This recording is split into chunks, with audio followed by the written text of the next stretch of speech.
তো good morning বন্ধুরা। দেখো সকাল হয়ে গেছে, আর সকালবেলা তোমাদের দাদাভাই কি করছে দেখো, ট্যাঙ্কির উপরে জল দিয়ে দিয়ে ধুয়ে দিচ্ছে।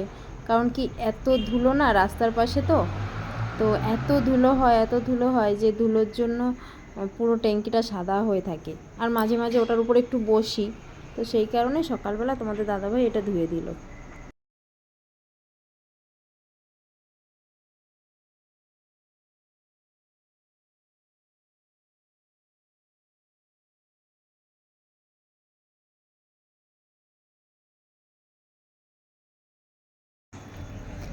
আর কদিন ধরে কি হচ্ছে বলো তো, বড় ছেলেটা এত জ্বালাতন করছে না, মানে ওর জন্য রান্না করছি আর ও সেই ভাত খাচ্ছে না। আর প্রত্যেক দিন রাতে ভাত থেকে যাচ্ছে, সকালে রান্না করলেও ভাত থেকে যাচ্ছে। তো কি করতে হয়, অল্প করে চাল নিচ্ছি আর সেই ভাতে দিয়ে দিচ্ছি। তো এইভাবে মানে ভাত খেতে খেতে আর ভালো লাগছে না। ওইভাবে মানে রাতের ভাত সকালে দিয়ে দিলে, আবার সকালে ভাত রাতে দিলে ভালো লাগে না, কেমন একটা টেস্টটাই খারাপ হয়ে যায়। আর এই বড় ছেলেটা বাড়ি থাকলে এই করবে, ও তো ভাত খাবে না, হাবিজাবি খাবে আর এই করবে জানো না। মানে এত বিরক্ত করে না, মানে সহ্য করতে পারবে না। মানুষের ছোট বাচ্চারা বিরক্ত করলে সহ্য হয়, কিন্তু ও এত বড় হয়ে গেছে, তারপরেও এত বিরক্ত করে না, খুব খারাপ লাগে। ভাবে কি এ কবে বুঝবে, কিন্তু অনেক বড় হয়ে গেছে, কিন্তু কবে বুঝবে। কিন্তু ও বুঝতেই চায় না। অনেক বাচ্চারা আছে না, বললে কি সুন্দর বোঝে একটা কথা, তো সে সেরকমভাবে চলে। আর ওকে আমি যতই বলি না কেন, যতই বোঝাই না কেন, ও কিছু বোঝে না। এখন বলবো তো ও শুনবে, মাথা নাড়িয়ে শুনবে, বলবে হ্যাঁ করবো, যা বলবে তাই শুনবো। কিন্তু ঠিক সময় মতো গিয়ে ও সব ভুলে যাবে, আবার সেই একই কাজ করবে। মানে এত দুষ্টুমি করে না, পড়াশোনার দিকে তো একদমই মন দিচ্ছে না, সারাক্ষণ খেলার দিকে। আমি আর ওর বাবা তো মানে ওকে বলে বলে বুঝিয়ে বুঝিয়ে আমাদের অবস্থা খারাপ। এখন কি করব, ওকে নিয়ে আমরা একটা টেনশানেই পড়ে গেছি। বাড়িতে কদিনের জন্য নিয়ে এসেছি, আবার যাবে, কিন্তু ওখানে গিয়েও ওই পড়াশুনো করতে চায় না, ওর একই বায়না। কি করব জানি না। আর আজকে দেখো, ভাবলাম যে রাত্রেবেলা একটু রুটি করব আর ঘুগনি করব। তো এই মটরটা অনেক দিন আগে, আমাদের তো প্রত্যেক মাসে আনে, কিন্তু এটা আগের মাসের আনা ছিল। তো মটরটা খাওয়াই হয়নি। তো ভাবলাম যে না, আজকে তাহলে মটরটাকে ভিজিয়ে দিই, রাত্রে রুটি করব আর ঘুগনি করব। তো সেই কারণে আমি সকালেই ভিজিয়ে দিই, কারণ সকালে ভেজালে না ভালো ভেজে, বিকেলের দিকে ভেজালে অতটা ভালো ভেজে না, একটু শক্ত শক্ত থাকে। তো সেই কারণে আমি কি করছি, সকালেই ভিজিয়ে দিচ্ছি মটরটা।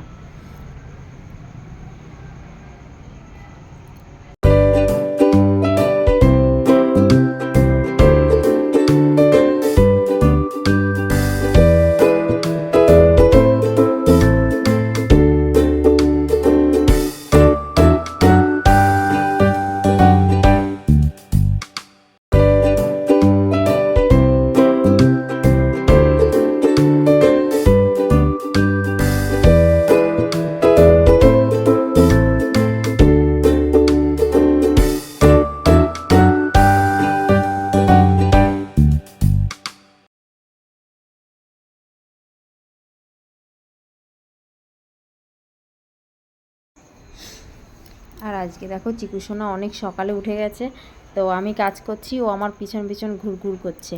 আমি জামা কাপড় ভেজাচ্ছি, ওকে যেটা বলছি ও সেটাই করছে। ওকে বললাম লাল গাবলাটা এনে দাও, আমি জামা কাপড়টা ভেজাই। তো ও দৌড়ে গিয়ে আমাকে লাল গাবলাটাই এনে দিল। আমি জামা কাপড়টা ভিজিয়ে নিচ্ছি, সকালবেলা তো তাড়াহুড়ো লেগে যায়, রান্না করব, বাসন মাজবো, আবার এদিকে কাচা, আবার আমাকে তো সকালে কাজে যেতে হয়। তো কাচাটা না করে গেলে কি হয় বলো তো, আস্তে আস্তে তো বেলা হয়ে যায়, আর তখন কাচা কাপড় করলে শুকায় না। তো আমি দেখো এদিকে জামা কাপড় কাচ্ছি আর শুকা দিচ্ছি, মানে মোটা মোটা যে জিনিসগুলো, বিছানার চাদর, চিকুসোনার কাঁথা, এইসব ছোটোখাটো জিনিসগুলো, মানে যেগুলো আর কি মোটা, এগুলো আমি আগে আগে কেচে কেচে শুকো দিয়ে দিচ্ছি, যাতে তাড়াতাড়ি শুকিয়ে যায়। আর ফ্ল্যাটের নিচে তো চারিপাশে বড় বড় ফ্ল্যাট রয়েছে, গাছ রয়েছে, বাড়িতে না একদমই রোদ পড়ে না। মানে আমাদের বাড়িটার মধ্যে মানে জোর ওই 11টা থেকে 12টা, সাড়ে 12টা অবধি হয়তো একটু রোদ পাবো, তারপরে আর রোদ পাবো না। তো এই কারণে আমি ভাবলাম যে সকালবেলা আগে মোটা জিনিসগুলো কেচে শুকা দিয়ে দিই, তাহলে এগুলো শুকিয়ে যাবে। আর বেলার দিকে হালকা পাতলাগুলো শুকা দিলেও কোনো সমস্যা নেই। সেই কারণে আমি আগে কেচে কেচে মোটা জিনিসগুলোই শুকো দিয়ে দিলাম। তারপরে ওগুলো মানে হাতের যে কাজগুলো আছে সেগুলো করে তারপরে পরে ওগুলো আমি দিতে পারবো, কিংবা আমার বাবা হোক, আমার বাবাও থাকে, তো আমি অনেক সময় কাজে ব্যস্ত হয়ে যাই, তো আমার বাবাও টুকটুক করে শুকা দিয়ে দেয়। তো সেই কারণে আমি ভাবলাম যে আগে মোটা জিনিসগুলো শুকা দিয়ে দিই, তারপরে পরে দেখা যাবে ওগুলো শুকা দেবো। আর সকালবেলা কী বলো তো, মেইন হচ্ছে কাজে যাওয়ার যদি না থাকে না, তাহলে আর অত টেনশন থাকে না।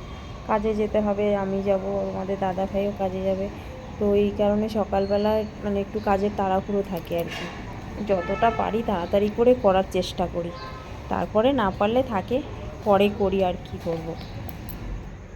আর আমার ঘরের ভেতরে না এতটাই ছোট জায়গা যে মুছতেও একটু সমস্যা হয়। এক সাইডে আলনা রয়েছে, খাট রয়েছে, এবার পাশ থেকে সামনে থেকে একটুখানি জায়গায়, ঠাকুরের সামনে থেকে, ঠাকুর ঘরটা রয়েছে, তো সামনেটা থেকে একটুখানি জায়গা, তো আমি সেই কারণে আর কি এক হাতে ফোন নিয়েই মুছছিলাম। তোমাদের যে দেখাবো, তো আমি দেখাতেও পারছি না ঠিক করে, অল্প জায়গার মধ্যে। তার মধ্যে চিকুসোনা ঘুমাচ্ছিল তো, অন্ধকার।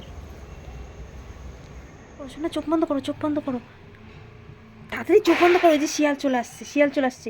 এই শিয়াল, আসিস না, আসিস না, চিকু চোখ বন্ধ করেছে, চোখ বন্ধ করো, চোখ বন্ধ করো।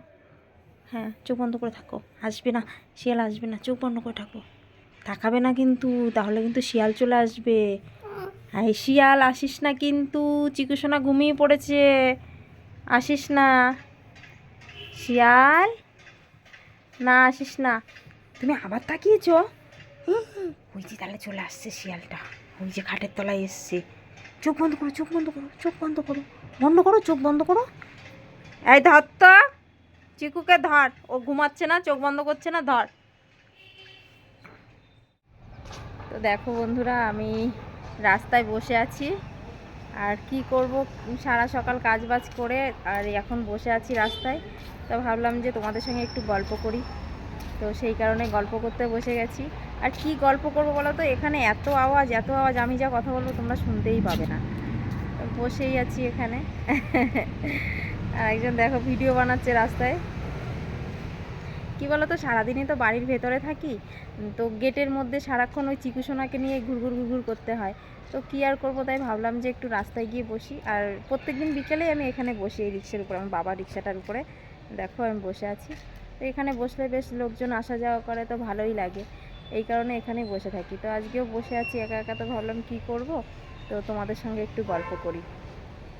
আর আজকে তো অনেক অনেক কাছাকাছি করেছি, সকালে তোমরা দেখেছো আমি কত কেচেছি, অনেক জামা কাপড় কাছাকাছি করেছি, তারপরে ঘরের কাজ বাজও টুকটাক অনেক কী ছিল, আমি তোমাদের সঙ্গে শেয়ার করতে পারিনি, কারণ কি চিকুসোনা ঘুমায়, তো তখন আমি একটু তাড়াহুড়ো করে কাজ করি, এই কারণে তোমাদের সঙ্গে খুব একটা শেয়ার করতে পারি না, যতটুকু পারি ততটুকুই দেওয়ার চেষ্টা করি। আর এখন চিকুসোনা একটু ঘুমাচ্ছে, তো আমি ভাবলাম আমি একটুখানি রাস্তায় বসে একটু ভিডিও বানাই, তার মাঝখানে একটু শর্ট ভিডিও বানিয়ে নিলাম আমি, আর বানিয়ে তারপরে এখন একটু রাস্তায় এসে বসেছি। তো বিকেলে আবার রান্না করব, তো দেখা যাক কী রান্না করি না করি, তোমাদের সঙ্গে শেয়ার করব।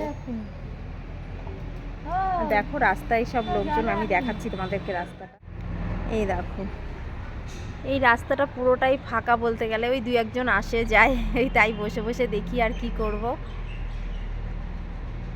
কিন্তু বিকেলবেলাটা ভালোই লাগে একটু রাস্তায় বসতে, সারাক্ষণ বাড়ির ভেতরে বসে বসেই বা কী করব, এই কারণে একটু রাস্তায় এসে বসেছি, ভালো লাগছে।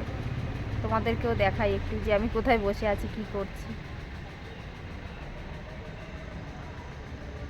এখানে কি বলো তো, গ্রামের মতো তো না, গ্রামের মতো হলে কি হয় বলো তো, গ্রামে এক জায়গায় বেরোলে 2-5টা মানুষ আসে একসঙ্গে কথা বলে, তো এখানে সেরকম তো কোনো ব্যাপার না, শহরে যে যার ঘরেই থাকে, বাড়িতে থাকে, খুব একটা মানুষজন বেরোয় না, খুব কম। এই দেখো বাবার রিক্সার উপরে আমি বসে আছি, এ দেখো। আর এই দিকটাতে রাস্তা নেই, এই পেছনের দিকটাতে আমাদের মেন রাস্তা, এই দেখো।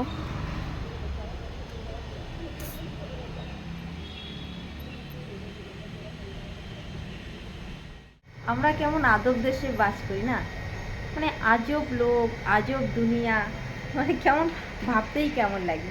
আসলে আমার ভিডিওর থাম্বনেলটা দেখে তোমরা হয়তো ভাবছো যে এটা আবার কী, মানে নিজের বোনকে বিয়ে করছে নিজের ভাই, নিজের বলতে মামাতো পিসাতো ভাই বোন, তো আমাদের এখানেই এরকম হয়েছে।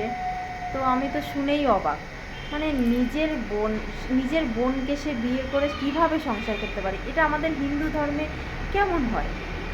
তো মানুষ যত দিন যাচ্ছে, যত মানুষ উন্নত হচ্ছে, সব কিছু উন্নত হচ্ছে, তো মানুষের চিন্তাধারাও বদলাচ্ছে, মানে এই রকম চিন্তাধারা। আমরা এমন দুনিয়ায় বাস করছি যে নিজের ভাই বোনের সম্পর্কটাকেও খারাপ করে দিচ্ছে মানুষ।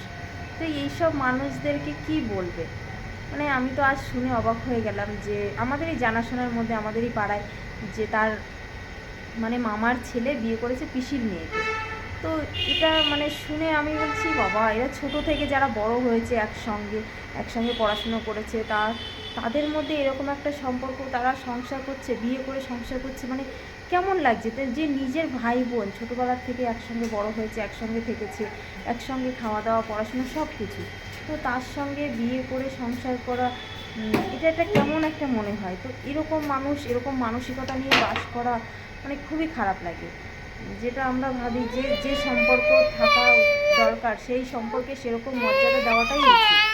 তো মানুষ এখন এরকম কাজ করছে যে আমাদের নিজেদেরই মান সম্মান মানে নিজেরাই নষ্ট করছি, আর কিছুই না। তো তোমাদের সাথে একটু কথা বলবো বলে এসেছি। তো দেখো কী করে কথা বলবো, এই দেখো এসে গেছে আমার দুষ্টু। আর এখন রান্নাও বসিয়েছি। আমি ভাবলাম বন্ধুদের সঙ্গে একটু শেয়ার করি যে এরকম ঘটনা কোথায় তোমাদের ওখানে যদি হয়ে থাকে তাহলে আমাদের কমেন্টে জানাবে। কারণ আমার এখানে হয়েছে তাই আমি তোমাদেরকে জানালাম, যে তোমরাও যদি তোমাদের আশেপাশে যদি কারো কোথাও হয়ে থাকে তো প্লিজ আমাকে কমেন্টে জানিও। আর আমি এর জন্য কথা বলতে একদমই পারি না, কি বলবো, আমি তো নাজেহাল অবস্থা, কী করবো জানি না। তো ঠিক আছে, সবাই ভালো থেকো, সুস্থ থেকো, টাটা, বাই বাই।